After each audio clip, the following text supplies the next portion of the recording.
queridos, sejam todos bem-vindos a mais uma aula aqui da Escola de Princípios. Que a graça e a paz do Senhor esteja sobre a sua vida, amém? Vamos orar? Vamos colocar essa aula na presença do Senhor? Pai amado, em nome de Jesus, muito obrigado, Senhor, por esse dia. Obrigado por tua graça, Senhor, sobre a nossa vida. Obrigada por teus feitos sobre nós, Pai. Senhor, coloco cada aluno e cada aluna na tua presença, em nome do Senhor Jesus Cristo. Que o Senhor venha nos dar entendimento e sabedoria, Senhor, para entender o seu propósito sobre as nossas vidas. Te pedimos, Senhor, também por essa aula, que o Senhor venha trazer a tua revelação, Senhor, da tua palavra sobre a nossa vida e sobre essa aula, Pai, em nome do Senhor Jesus. Te pedimos e te agradecemos. Amém. Nós estamos no 9º módulo. Essa disciplina se chama Tabernáculo. Nós estamos na aula número 2. E a aula de hoje nós vamos falar sobre os materiais do tabernáculo e os seus significados. E como são muitos significados, na próxima aula nós vamos concluindo sobre os materiais do tabernáculo e os seus significados, parte 2. Amém? Vamos ver. Então Yahvé orientou a Moisés, dize aos filhos de Israel que tragam uma oferta. Receba com alegria de toda pessoa cujo coração compelia a cooperar. Eis a oferenda que recebeis do povo: ouro, prata e bronze, púrpura, violeta e escarlate, camerzim, linho fino e pelos de cabra, peles de carneiro tingida de vermelho, couro fino e madeira de acácia, azeite para a lâmpada, aroma para o óleo de unção e para o incenso aromático, pedra de ônix e outras pedras preciosas para serem incrustadas no colete sacerdotal e peitoral. Faze-me também um santuário para que eu possa habitar entre meu povo. Farás tudo de acordo com o modelo do tabernáculo e as suas instruções para a mobília que eu te revelar. Êxodo 25, 1, 9. Então, nesse texto, nós vamos abordar os materiais que Deus pediu ao povo. Então, com ele, homens escolhidos e capacitados por Deus foram designados para estar elaborando essas peças, esses móveis, esses utensílios para o santuário. Amém? Cada material, aqui usado, ele representa um propósito de Deus para o homem e o plano de redenção através de Jesus Cristo. E que diz assim, e nós vamos concluímos conforme lemos nas Escrituras que a velha aliança é a sombra de que há de vir. E, por consequente, a nova aliança é a substância e a realidade do propósito de Deus para um homem. Lá em Hebreus 10, 1 fala assim: assim, considerando que a lei oferece somente um vislumbre dos plenos benefícios que hão de vir, e não exatamente da sua realidade, jamais poderá, mediante aos mesmos sacrifícios recebidos no ano após ano, se aperfeiçoar os que a chegam para adorar. O que nós podemos ver? Então, com a visão daquela época, como era carnal, o povo ele precisava de matérias, ele precisava como ele tinha que ter alguma coisa para crer. Então, como a visão daquela época era carnal e material, Deus precisava ensinar através de coisas físicas. O povo precisava de símbolos, de coisas palpáveis, para que o Senhor, para crer no Senhor. E o Senhor mostrava que era necessário isso. E o Senhor pediu. Então, vamos ver cada elemento desse, cada pedido desse, cada oferta desse que o povo trazia, a sua origem e o propósito de Jesus nela. Temos aqui 3 elementos especiais. Ouro é igual a divindade. Então vamos falar de Jesus primeiro. Colossenses 2,9.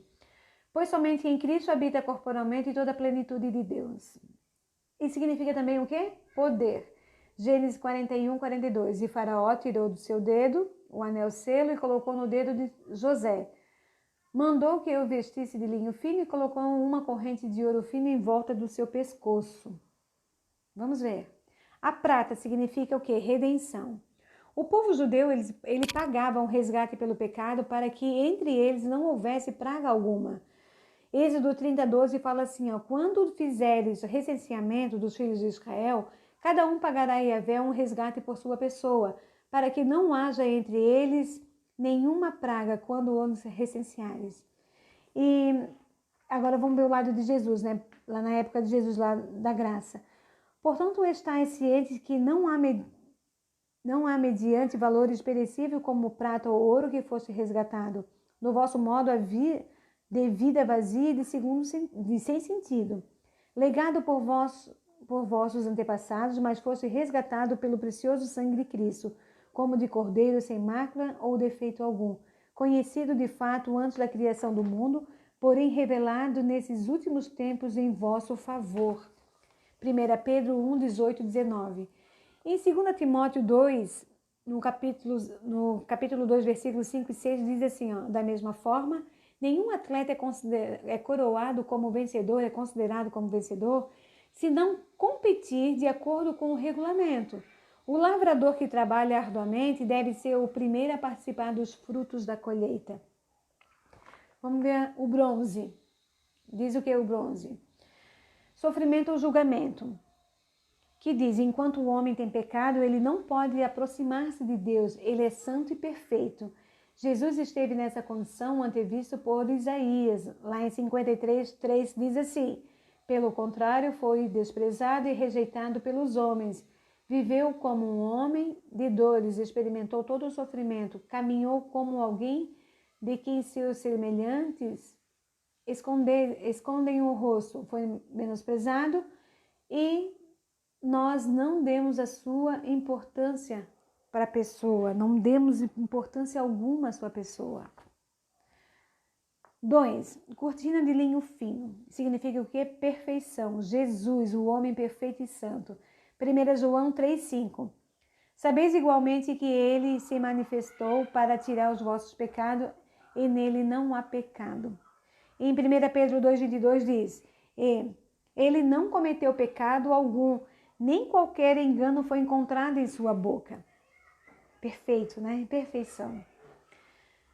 Azul, né? Colocamos ali essa fotinho do azul ali, para simbolizar, para ver mais ou menos o tom do azul.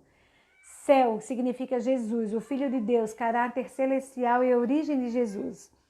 Em João 20:31 diz, esses, entretanto, foram escritos para que possais acreditar que Jesus é o Cristo, é o Filho de Deus, para que, crendo, tenhas vida em seu nome. E Ezequiel teve uma visão do trono de Deus como uma safira, cuja cor é azul. Quem conhece a pedrinha safira, né? Daqui a pouco eu vou mostrar uma para vocês, se vocês não conhecem. Quem conhece a pedra, a gente vê que a cor dela é azul.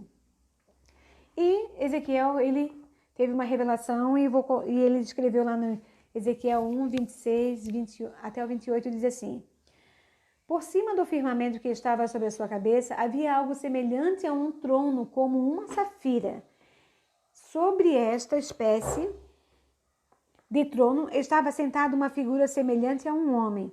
Vi como um metal brilhante, como fogo ao redor dela, desde os lombos e daí para cima, e desde os lombos daí para baixo. Via como fogo um resplendor ao redor dela, como um aspecto de um arco que aparece na nuvem num dia de chuva. Assim era o resplendor em redor. Esta era a aparência da glória do Senhor. Vendo isso, caí com o rosto em terra e ouvi uma voz em que falava. Tremendo, né, gente? Olha que visão poderosa. Púrpura, realeza, Jesus, o Rei e Messias. Marcos 15:17.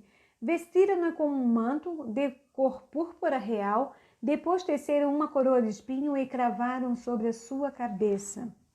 Carmesim. Marcos 10, 33, 34. Carmesim é sangue, vida. Jesus derramou seu sangue no nosso lugar. Eis que subimos para Jerusalém e o Filho do Homem será entregue nas mãos dos chefes dos sacerdotes e dos mestres da lei. Eles o condenarão à morte e o entregarão aos gentios que zombaram dele. Ali cuspirão, torturarão e finalmente o matarão. Contudo, após 3 dias ele ressuscitará. Ele estava aqui já revelando, né? Marcos revelando a ressurreição do Senhor. Vamos ver outros materiais segundo a arca que o Senhor pediu de oferta. Pelo de cabras significa ressurreição. No dia da expiação, o sacerdote vestia vestes sagradas e oferecia um novilho pelos seus próprios pecados, e depois ele tomava 2 bodes. Um bode era para o sacrifício, era morto no sacrifício no altar, e o outro bode, ele permanecia vivo. E lá em Levítico 16, do 7 ao 10, diz assim, ó: Arão tomará 2 bodes e o apresentará diante do Senhor à entrada da tenda do encontro, e lançará a sorte mediante 2 pedras, uma com o nome de Yahvé e a outra com o nome de Azael. Arão trará o bode cuja sorte caiu o nome para Yahvé e o sacrificará como oferta para o pecado. Entretanto, o bode solto para o bode cuja sorte cair a sorte de Azael será apresentado vivo ao Senhor para que faze com ele o rito de expiação. Perdão. A fim de ser condenado para Israel no deserto. O que nós podemos ver, né, agora com Jesus Cristo? Jesus foi morto, que significa o bode do sacrifício, certo? 53, Isaías 53, do 5 ao 7, e depois do 12 fala assim: Mas ele foi ferido por nossas transgressões e moído por causa das nossas iniquidades. O castigo que nos traz a paz estava sobre ele, e pelas suas pisaduras fomos sarados. Todos nós andávamos desgarrados como ovelha, cada um que desvia do seu caminho, mas o Senhor fez cair sobre ele a iniquidade de todos nós. Ele foi oprimido e afligido, mas não abriu a sua boca. Como um cordeiro foi levado ao matadouro, e como uma ovelha muda perante os seus tosqueadores, assim ele não abriu a sua boca. Então, e Jesus permanece vivo, né? Apocalipse 1, 8, que diz: Eu sou o alfa e o ômega e o princípio e o fim, diz o Senhor, que é e que era e que há de vir, o Todo-Poderoso. Glória a Deus, né, que Jesus ressuscitou, que está no meio de nós, né? Peles de carneiro, tingida de vermelho, significa expiação, sangue. Gênesis 3, 21. Fez Yahvé Deus túnicas de pele, e com elas vestiu Adão e Eva, sua mulher. Pele de texugo é o couro fino. É encarnação, fala de Jesus vivendo como um homem entre nós. Que diz assim, ó: Ele cresceu diante dele como um broto, e com uma raiz saía de uma terra árida e estéril. Ele não apresentava qualquer formosura ou majestade que pudesse atrair os seres humanos. Nada havia em seu aspecto físico pelo que pudéssemos ser cativados. Madeira de acácia. Então, madeira mortal, humano. Gente, eu vi essa madeira, eu achei a coisa mais linda. É uma madeira linda, linda, linda, que eu vi aqui essas imagens na internet, quando eu vim procurar para colocar aqui para vocês verem. Eu também vi. Linda, linda, linda. Vamos ver, continuar. Óleos. E nós temos aqui o óleo da unção. Ele continha mirra, cinámomo, cálamo, cássia e oliva. Era destinado somente ao sacerdote no exercício da sua função. A mirra, ela representa libertação e cura, purificação, mudança de vida, usada para um propósito, usada também na realeza para ungir as vestes do casamento. Eu coloquei as imagens aqui, ó, na sequência, ó. A primeira é mirra, a segunda é cálamo, a segunda é cinámomo, e a terceira é cálamo, a quarta é cássia, madeira de cássia, e a última é oliva. Olivia não, né? Oliva. Que diz assim, ó. Então, a mirra já li. O cinámomo, temor de Deus, resgate e restauração, amor e paz no lar. O cálamo é um junco que só exala perfume quando a raiz é quebrada. Ele representa o preço que Jesus pagou pela nossa redenção, a reverência ao Senhor, voltar às raízes, renovação de aliança, humildade. E a casca de cássia é potencial nobreza. E o azeite é unção e provisão de Deus para um propósito. Embaixo ali nós temos os aromas, também na sequência, tá? O incenso sagrado era composto de estoraque, que é um carvãozinho aqui, ó. Esse aqui é um carvãozinho, esse pretinho aqui, tá? Na imagem. Ônica. A ônica aqui, gente, eu não consegui imagens, mas eu achei esse quadradinho aqui, ó, com várias especificações, e a ônica é esse molúsculo que tem aqui no lado. O gálamo e o incenso puro. Então, eles eram queimados no altar do incenso, ou altar do ouro, que ficava diante da Arca da Aliança, do lado de cá do véu, no lugar santo. Este incenso era queimado santo para o Senhor, e o seu único propósito era ser queimado para ele, não para os sacerdotes, nem para o povo poder sentir o seu odor, ser usado como perfume. Eu tive aqui, deixa eu só voltar aqui um pouquinho. Essa florzinha aqui amarelinha, esse aqui é o gálgamo. Essas florezinhas diz que tem que quebrar, machucar o seu caule para ele poder soltar seu aroma, sabe? Tá tudo escrito nesse coisinha lá. Eu sei que é uma fotinha muito pequenininha, mas de repente você tiver o interesse de olhar na internet, pode olhar junto. Amém? Vamos continuar. E deixa eu falar umas coisinhas aqui. O que eu achei tremendo foi esse molúsculo. Ele é achado lá no fundo do mar. E o Senhor pediu, né, para que o povo trouxesse para servir como incenso. Ai, tremendo, tremendo essa imagem. Vamos ver esse propósito, né? O outro ponto, pedras preciosas. As pedras de engaste que encontramos no tabernáculo fazem parte da vestimenta sacerdotal, em especial do sumo sacerdote. Todo o povo de Deus, individualmente, está representado por essas pedras preciosas neste peitoral do sumo sacerdote. Êxodo 28, 21 fala assim, ó: as pedras corresponderão os nomes dos filhos de Israel, 12, como os seus nomes, e as pedras estarão gravadas com os selos, cada uma com seu nome, segundo as 12 tribos. Gente, que tremendo! O sacerdote tinha uma roupa, essas pedras estavam na roupa do sacerdote. Olha que vestimenta linda! E essas pedras estavam cravados os nomes de cada nação, de cada filho de Israel. É tremendo isso. Vocês podem ler isso também lá em Êxodo 28, 15 até o 30. Fala bem especificado. Eu não coloquei aqui que é um versículo muito grande. Né? Olha quantos versículos temos que ler. Mas eu coloquei aqui a sequência de cada pedra. As 12 pedras são... Então tá na sequência, tá bom? Vamos imaginar, vamos ver. Sárdio, topázio, carbúnculo, esmeralda, safira, diamante, jacinto, ágata, ametista, berilo, ônix e jaspe. Que tremendo isso, né? Que tremendo que nós podemos ver isso. Olha só. Coisas lindas. Nada. Quero dizer uma coisa para vocês. Que o tabernáculo de Moisés, ele não é o verdadeiro tabernáculo.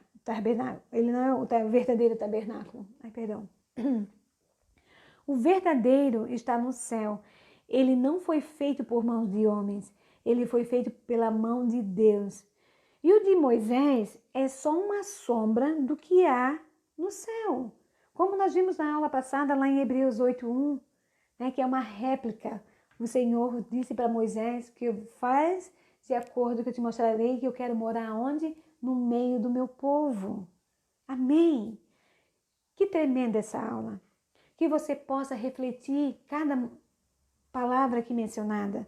Cada pedra dessa você pode, né, se refletir com o poder de Deus, com a graça do Senhor. Amém? Curva a sua cabeça que eu vou orar por você. Pai amado, em nome de Jesus, muito obrigado, Senhor, por esse dia, por esse momento. Que o teu amor, Senhor, venha ser sobre nossas vidas, nos enchendo, Senhor, com a tua paz, com a tua sabedoria, Pai. Pai amado, que nós venhamos, Senhor, entender e conhecer a importância, Senhor, do tabernáculo de Moisés através da Bíblia. E conhecer também o significado de cada um dos materiais empregados na construção do tabernáculo. Porque sabemos, Senhor, que tem o tabernáculo, Senhor, mas é Jesus Cristo também restaurado em nós. Jesus Cristo para a nossa redenção, Ele veio para nos levar, nos buscar e nos entregar novamente a Ti, Pai. Em nome do Senhor Jesus, te pedimos, te agradecemos a Tua infinita misericórdia, de nos querer, Senhor, de nos querer ensinarmos, Senhor, com a Tua palavra. Pai amado, em nome de Jesus, amém. Amém, queridos. Que a paz do Senhor esteja sobre todos vocês. Que todos vocês tenham uma boa semana. Não esqueçam de ler a Bíblia, porque é através da leitura da Bíblia que nós vamos ser sábios. Quer ter sabedoria? Quer ter sabedoria do Senhor? Leia a Bíblia. Amém? Nós amamos muito vocês. E até a próxima semana. Eu espero você na nossa próxima aula. Amém?